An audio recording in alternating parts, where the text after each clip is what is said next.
Salve pessoal, sejam bem-vindos ao canal do Professor Pedro, discutindo um pouco aqui uma questão que caiu aí para o Ministério da Economia, cargo de analista, aí estamos falando de salários acima de R$ 20.000.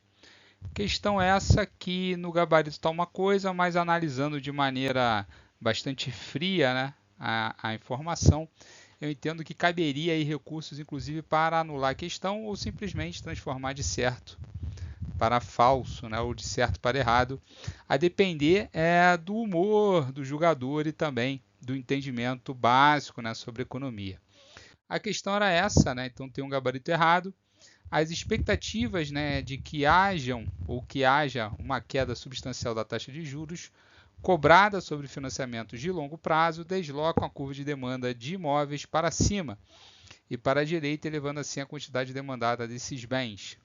A questão toda se falou aí de uma expectativa de financiamento de longo prazo e está indicando, né, então, que há um deslocamento único da demanda, né, para cima ou simplesmente que aumentaria a demanda.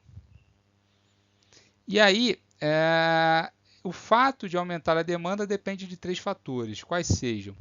Primeiro, quando os juros caem, o dinheiro disponível das pessoas aumenta, né? Então, necessariamente a demanda por todos os bens da economia sobem. No entanto, há bens, né, que precisam de financiamento e aí existe um fator que é expectacional. Pelo seguinte, aí estamos falando de expectativa de juros, né? Os juros de fato ainda não caiu, mas se entende, né, que os juros vão começar a cair ou vão continuar caindo dentro de um processo.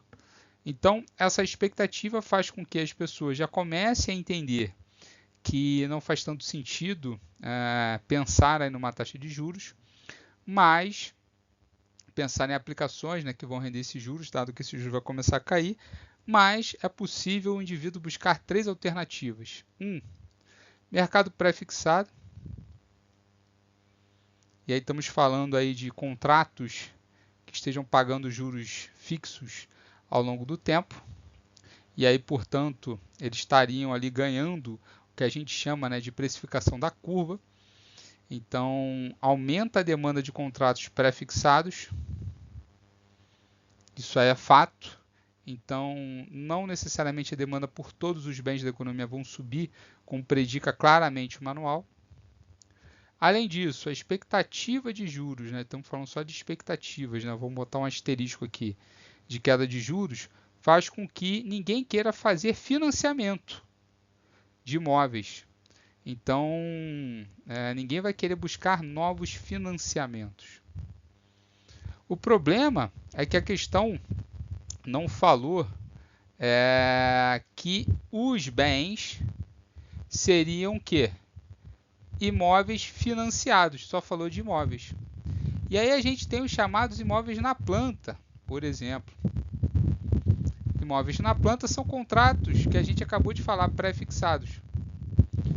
Tem-se uma taxa de juros definida ali, cobrada no contrato, e com a queda na taxa de juros expectacional, quando o indivíduo necessitar fazer o financiamento após a amortização de geralmente um prazo de 10, 20, de um valor de 10, 20, 30% do valor do imóvel na planta, ele vai poder fazer essa contratação aqui no tempo T0, indo para um tempo T, aqui eu vou botar T igual a Tzão, e aqui de forma indefinidamente, para um juros mais baixo.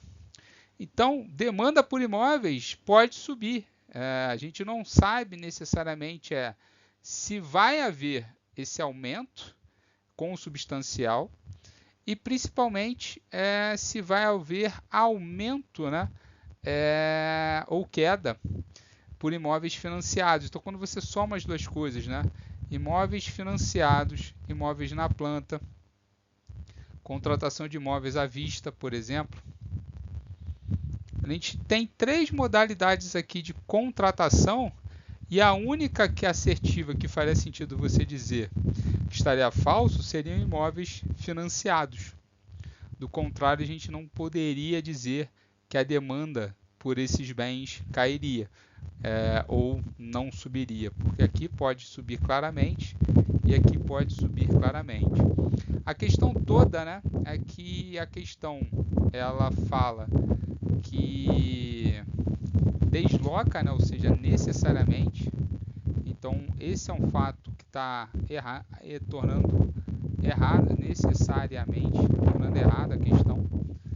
Mas do ponto de vista analítico, ficou aí uma dúvida, né? Porque com certeza estaria errado se a gente estivesse falando da demanda de imóveis financiados. A demanda de imóveis financiados, de fato, cairia. E aí teria esse movimento, que é a justificativa da questão. Mas fala desses bens o quê? Só dos imóveis. Então, portanto, você tem aí, de um lado podendo subir, de outro podendo cair. O indivíduo pode até discutir que estava se falando apenas de imóveis, né, em geral, e não de imóveis financiados. Então, um erro aí de redação, simplesmente faltando ali, isso aqui a gente chama, né, de um predicativo do sujeito, né, porque ele representa o sujeito, né, porque o sujeito é desses bens. O problema é que quem são os bens? Os imóveis. Faltou a classificação desses imóveis, né, dos imóveis financiados. Gera aí uma dúvida sobre a questão, que podendo, inclusive, torná-la certa. Então, portanto, é uma questão ali, caberia recurso. Claro, ninguém deve arrumar discussões durante a banca. O mais simples ali seria falsear a questão, botá-la errada, mas a gente começa a perceber que certos meandros, né, certas áreas cinzentas, numa questão simples de oferta e demanda, podem ocorrer. Um abraço, fiquem com Deus e até a próxima.